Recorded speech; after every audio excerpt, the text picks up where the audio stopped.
Samiin baagiddu galeessaa inni marii nagaa waraqaa irraatiin qabbanaa'eera jedhamu lafa jalaan garuu murkiin basaasummaa waraana dhokataa fi shiraa jechaa sadarkaa idil addunyaatiin jeeqamaa jira. Har'a dhugaa suukkanneessaa Mossad Israa'el dachee Awurooppaa keessatti abjootee fashalaa'e tokko saaxilamee jira. Basaasonni Israa'el ajajaa waraanaa Paakistaan Jeneraal Asim Munir ajjeesuuf shira xaxanii turan. Iccitii kana bal'inaan qabannee jirra. Dacheen Anaadool Turkiin ammas iccitii haaraam Onnee Tel Avivin dhiphinaan raasuu saaxiluu itti fuftee jirti. Har'a addunyaan dhugaa dhooftu tokko dhageessee jirti. Jaween Usmaaniyyaa sagalee malee madaalii addunyaa guutummaatti garagalchee daangaa Israa'el irratti gooftummaa isaa mirkaneessaa jira. Gabaasni dhiphisaa fi iccitii wiirtuu qorannoo waraana Israa'el Inistituutii Almaa jedhamu irraa hojii biraa qabatee dhufee jira. Turkiin dhiibbaa waraanaa siyaasaa fi dinagdee ishee guutummaatti dachee Siiriyaa keessatti hiddaa gadi fageessitee jirti. Gama kaaniin mootummaan Israa'el inni haaloo Turkii irratti kuufatee jiru waraqaa seenaa moofaa tokko baasee jira. Ajjechaan Armeeniyaa isa yeroo waraana addunyaa tokkoffaa empaayiraa Usmaaniyyaatiin raawwatame guggaa sanyiitii jechuun labsee bal'inaan ni dhageessu. Dhaabbanni oduu idil addunyaa Reuters sagalee dhoksaa fi xaxamaa iccitii mootummaa Raashiyaa irraa miliqan saaxilee jira. Dhugaadhaa Chaayinaa fi Raashiyaan uummata addunyaa irraa dhoksuuf tattaafatan dirreetti baasee jira. Loltoonni Raashiyaa Beejingii keessatti torbanoota 3 kan leenjifaman waraana raadiyeeshinii niwukileeraa, baayoloojikaalaa fi keemikaalaa irrattidha. Yoo aga xumuraatti nu faana turtan iccitii kanneen bal'inaan ni dhageessu. Keenyaam laayik gochuun jalqabaan afeerraa keenya yeroo maraati. Yooyyaa ashamaar kafuuneem kabajamtoota dhaggeeffattoota keenyaam kun Oromiyaa 24 Newsdha. Kanneen chaanala YouTube keenyaaf haaraa taatan subscribe gochuun maatii keenya ta'aa. Keenya namoota hedduu biraa akka ga'uuf like share gochuun waliif qooduun dagatinaa. Haga xumura qophii keenyaatti turtii gaarii.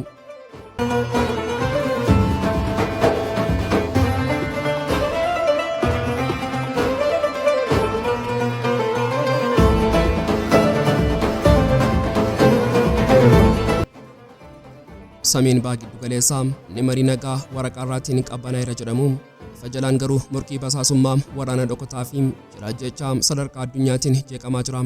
Har'a dhugaa suukkanneessaa kan Mossad Israa'el dachee Awurooppaa keessatti abjootee fashalaa'e tokko saaxilee jira.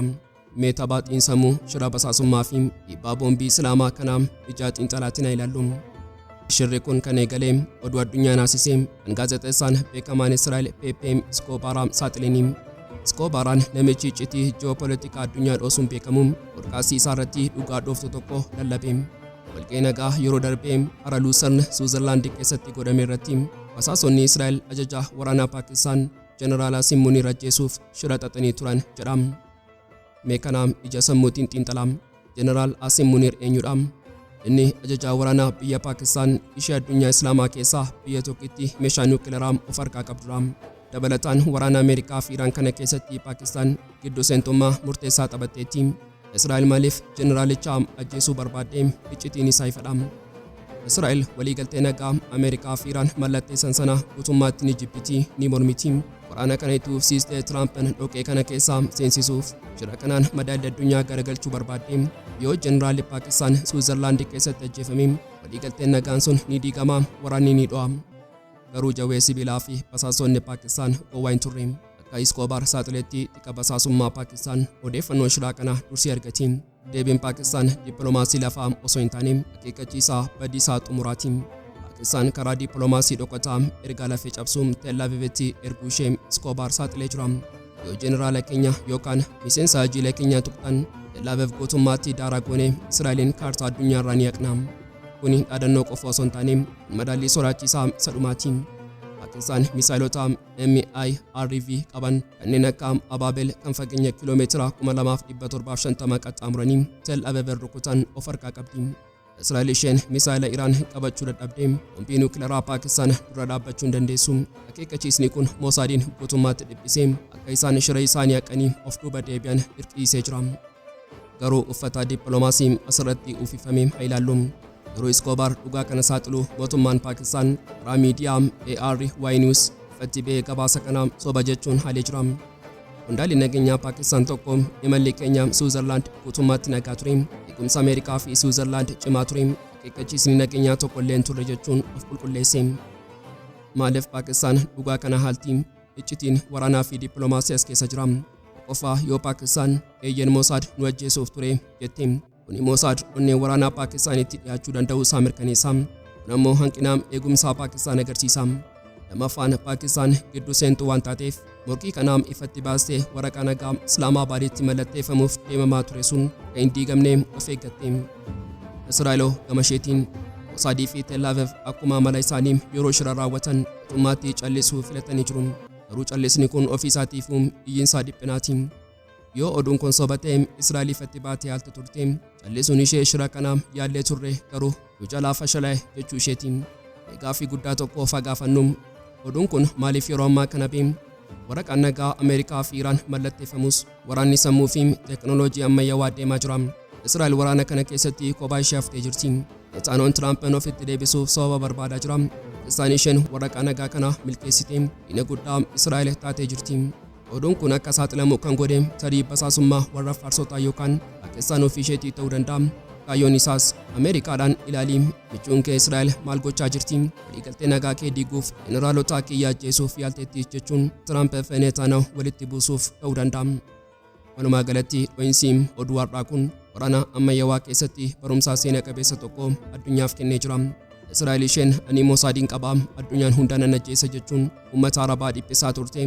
Warra biyya boombii Islaamaa qabdu dura yeroo dhaabbattu daqiiqaa tokkotti akeekkachiisaa kaartaarraa si'aqnaa jedhuun jilbeenfattee jirti. Addunyaan amma ragaa baatee jirti. Israa'el humna waraanaa isheetiin osoo hin taane eegumsa Ameerikaatiin lubbuun jiraatti. Yeroo Ameerikaan harkarraa fuutu Mossad ofii isheetiifuu kiyyoo du'aa keessa seenti. Dacheen Anadool ammas iccitii haaraa kan onnee Tel Aviv dhiphinaan raasuun saaquu itti uftee jirti. Waraanni qawwee yeroof dhaabbatullee morkiin ji'oopolitikaa teekinooloojii waraanaa fi abbaa biyyummaa naannichaa haala kanaan dura argameen beekneen bobaa jira. Har'a addunyaan dhugaa dhooftuu tokko dhageessee jirti. Yeroo Ameerikaan of tuulummaa isheetiin waraana Iraan keessatti kasaartii buqqeetti makamtu Jawween Usmaaniyyaa sagalee malee madaalii addunyaa guutummaatti garagalchee daangaa Israa'el irratti gooftummaa isaa mirkaneessaa jira. Mee taphaa xiinsammuu waraanaa guddina teekinooloojii fi cidha dippiloomaasii dhiigaa kanaa haa ilaallu. Gabaasni dhiphisaa fi iccitii wiirtuu qorannoo waraanaa Israa'el Inistituutii Almaa jedhamurraa beem Raajii Biraam qabatee dhufee jira. Israa'el waggoota kunnan darban keessaa Iraan miisaayilaan nu haleeluuf deemti. Hizbollaan nu waraanaa jechuun yeroo kaabaa fi kibba ilaaltu dachee isheetti baay'ee dhiyoo biyya ollaa ishee Siiriyaa keessatti Erdogaan tarsiimoo lafee cabsu tokko xumurataa jiraachuu isaa dagattee turte. Gabaasni Israa'el kun arii fi sodaan guutamee saaxiletti. Biyyoota caamsaa fi waxabajjii 2026 keessa qofa Turkiin dhiibbaa waraanaa siyaasaa fi dinagdee ishee guutummaatti dachee Siiriyaa keessatti hidda isaa gadi fageessitee jirti. Mee kana ija seenaa fi dippiloomaasiitiin haa madaallu. Waggoota dheeraaf Turkii fi mootummaan duraanii Siiriyaa Bashaar al-Assad diinota wal nyaatan warra wal lolaa turanidha. Israa'el diinummaa kanaaf akka carraatti fayyadamtee samii Siiriyaa akka qabeenya isheetti dhuunfattee yeroo feetetti xiyyaara F-35 kaasuun boombii roobsaa turte. Garuu har'a seenaan garagalee jira. Gabaasichi akka ifa godhetti loltoonni Siiriyaa seenaa keessatti yeroo jalqabaatiif shaakala waraanaa guddichaa Turkii kan addunyaan beeku FS-26 magaalaa Izmir keessatti gaggeeffame irratti hirmaatanii jiru.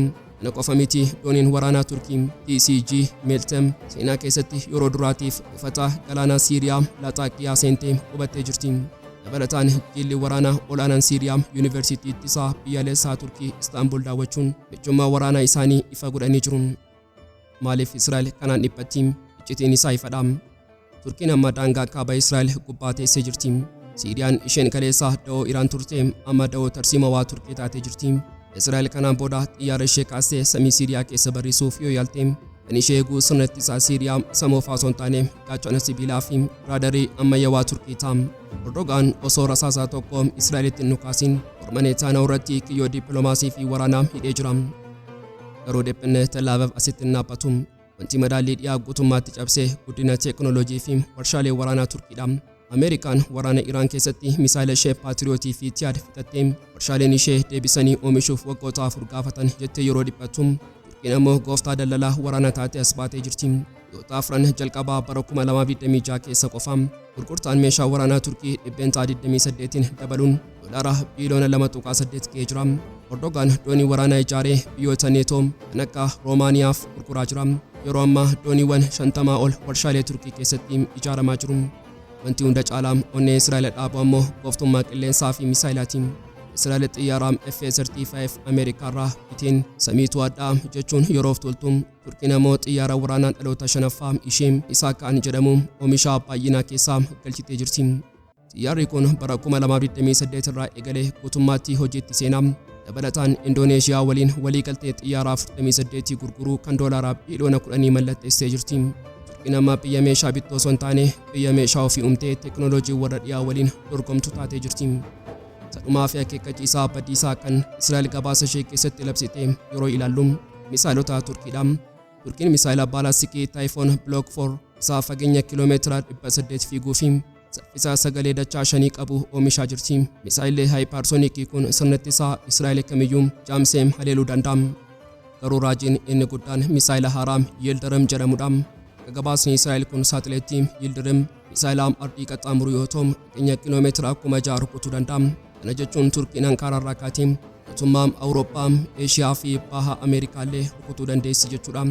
Madaallii waraanaa isaa sadarkaa fiixeetiin Israa'el biyya misaa'ila ardii qaxxaamuruu qabduu fi miseensa neetoo taate kana faana waraana banuun fajjeessu akka ta'e sirriitti beekti. Gama kaaniin mootummaan Israa'el inni waggoota dheeraaf callisee ture waraqaa seenaa moofaa tokko luqqifatee ajjechaan Armeeniyaa isa yeroo waraana addunyaa tokkoffaa Empaayeraa Usmaaniyyaatti raawwatame duguuggaa sanyiiti jechuun labsee murtii kanaan kaabineen Israa'el eeyyamee gara paarlaamaatti ergamee jira. Labsii seenaa qulqulluu miti kuni boombii dippiloomaasii Turkii irratti darbatamedha. Turkiin seenaa ishee keessatti dhimma kana akka waraana keessatti fudhatti malee duguuggaa sanyii jettee gonkumaa hin amantu. Yeroo Israa'el dhimma kana labsitu Ankaaraa keessatti ibiddi aarii bobee ministeerri dhimma alaa Turkii fi paartiin Erdogan biyyiinsaa balaaleffannaa isa dhumaa dhageessan. Gaaffii guddaa tokko haa gaafannu. Maaliif Israa'el yeroo kana filattee dhimma kana kaastee icciitiin isaa madaallii humnaa fi sodaa keessa jira? Tokko walgahii neetoo Ankaaraa keessaati. Torban dhufu kana Turkiin yaa'ii guddicha kakuu waraana kaabaa neetoo keessummeessuuf qophaa'aa jirti. Pireezidaantiin Tiraamp dabalatee hogganoonni warra dhiyaa hundi Ankaaraa ni dhufu. Turkiin walgahii kanaan of danda'uu fi humna ishee addunyaatti agarsiisuuf jirti. Israa'el isheen waggoota dhiyoos addunyaarraa fagaattee milkaa'ina Erdogan kana jeequu fi suuraa Turkii warra dhiyaa duratti xureessuuf shira kana xaxxe. Lammaffaan nagaa Turkii fi Armeeniyaa fashaleessuudha. Turkii fi Armeeniyaan warri seenaan dinna turan keenya kana nagaa buusanii hariiroo isaanii sirreessuuf daandii irra jiru. Israa'el madaa moofaa kana kaasuun araara kana gufachiisuu barbaaddi. Kuni Azerbaajaan illee arsee jira. Sadaffaan mufii Siiriyaa fi sodaa dirooniidha. Israa'el waraana Iraan sana keessatti kasaaraa teekinooloojii fi misaa'ila guddaa dhandhamtee jirti. Yeroo sanatti Erdogan dachee Siiriyaa keessatti humna isaa babal'ifatee daangaa Israa'elitti jaboo baasaa jira. Turkiin diroonota ishee warra ammayyaawaa Bayraktar, Kinsii fi Keetuu baay'istee oomishaa jirti. Israa'el yoo Iraaniin dadhabsiisneyyuu Turkiin Iraan ishee haaraa taate nuudhuuf deemti sodaa jedhu qabdi. Gama biraatiin Erdogan gowwaa miti. Inni yeroo Israa'el arrabsuu dinagdee fi keessoo biyya isaa tikfachuu irratti xiyyeeffatee jira. Erdogan waggoota darban kana keessa mormitoota Kurdii PKK waliin nagaa buusuuf tattaafateera. Sababiin isaa yoo waraanni guddaa Israa'el yookaan biyyoota dhiyaa waliin dho'e inni keessa na waraanuu hin qabu jechuun gaachana keessoo ijaarrachaa jira. Kuni ogummaa hooggansaa gameessaati. Walumaa galatti dhimmi ajjeechaa Armeeniyaa kun waraqaa seenaa qofa miti. Inni eeboo siyaasaa kan Israa'el sodaa fi dhiphinarraa kaatee Turkii irratti darbattedha. Osoo addunyaan dhiphina waraanaa adda addaatiin raafamaa jirtu haguuggii dippiloomaasii fi koflaa kaameraa duraa duubatti shira lafee dugdaa sirna addunyaa cabsuu danda'utu baafagootti xaxamaa jira. Dhaabbanni oduu idila addunyaa Reuters qaalee dhoksaa fi xaxamaa iccitii mootummaa Raashiyaarraa miliqan haguuggeerraa yeroo saaqu dhugaadhaa Chaayinaa fi Raashiyaan uummata addunyaarraa dhoksuuf tattaafatan dirreetti baasee jira.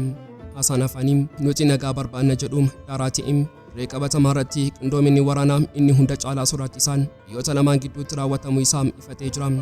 Iccitiin kun shaakala waraanaa idilee kan qawwee fi taankii miti. Ragaaleen dho'an kunneen ifa godhanitti bara 2025 keessa Chaayinaan loltoota Raashiyaatiif leenjii waraanaa baay'ee iccitii ta'ee fi sadarkaa olaanaa qabu kennitee jirti. Leenjiin kun kallattiin eeyyamaa fi mallattoo ministeera ittisaa Raashiyaa Andree Pilosooviitiin kan mirkanaa'edha. Wanti hunda caalaa onnee Awurooppaa fi addunyaa dhiyaa rommisiise garuu gosa leenjichaati.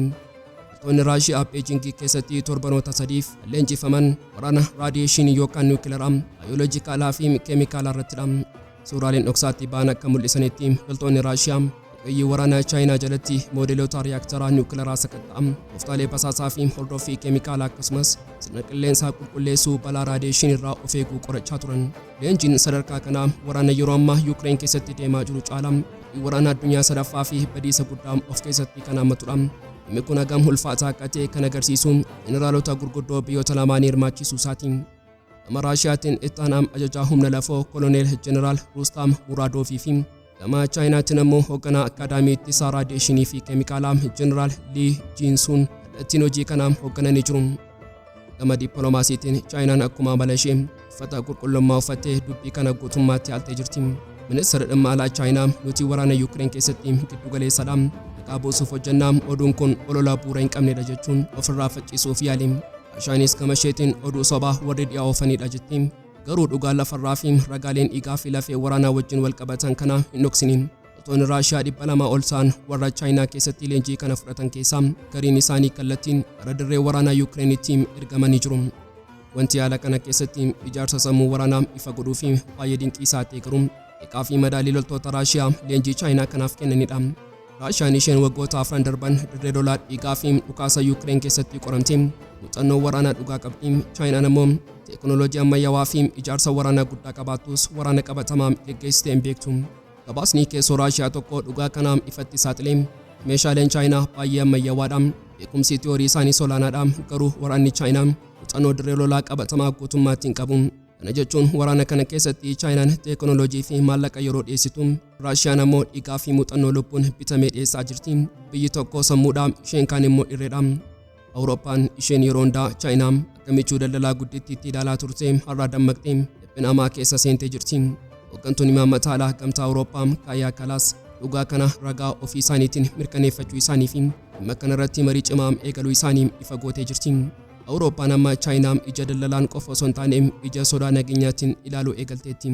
Akka qondaaltonni Awurooppaa jedhanitti Chaayinaan amma booda biyya bilisa taatu miti. Isheen humna waraanaa Raashiyaa bobeessuu fi madaallii badiisaa Yuukireen keessatti uumuu keessatti utubaa murteessaa taatee jirti.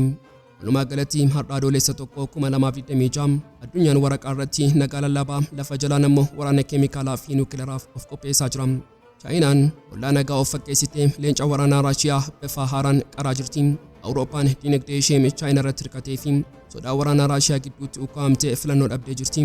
Addunyaan amma yeroo humnoonni ba'a teekinooloojii badiisaa fi muuxannoon dhiigaa walitti makanii sirna addunyaa dhiyaan hoogganamu dhiiguuf qophii xumuraa jiran kana fuula qabattee daawwachuuf dirqamtee jirti. Egaan kabajamtoota dhaggeeffattoota Oromiyaa 24 News qophii guyyaarraaf qabannee dhiyaannee asuma irratti goolabaa kanneen chaanala YouTube keenyaaf haaraa taatan subscribe gochuun maatii keenya ta'aa. Qophiin keenya namoota hedduu bira akka ga'uuf like share gochuun waliif qooduun dagatinaa. Xumuraatti waan nu faana turtaniif galatooma.